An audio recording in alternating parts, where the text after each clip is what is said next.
you can enjoy hours and hours of entertainment, you'll first need to install the stand to your new TV.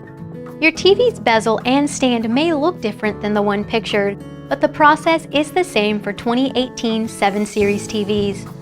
Let's make sure you have everything you need to get started.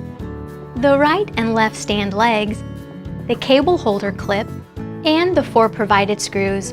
Also, make sure you have a Phillips head screwdriver. The stand legs are marked with an R and an L to ensure you install them to the correct side of your TV. Take either stand leg and align it with the groove on the corresponding side. Then gently push up to lock it in place, like this. Use 2 of the provided screws to securely attach the stand leg to the TV. Simply repeat these steps for the opposite side.